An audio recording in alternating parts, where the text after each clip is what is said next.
ஆனந்தி அத்தா இருங்கத்தா. ஆனந்தி இது மாதிரி பண்ணா ரொம்ப கஷ்டம் சரவணா. புடா இங்க வாங்க மேடம்.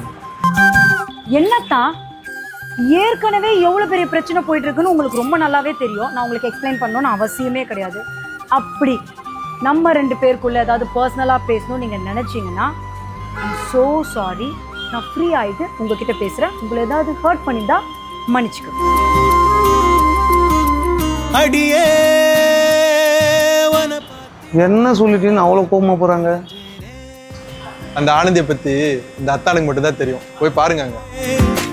அழகா இந்த எப்படி விளைஞ்சேனே கூட்டுதே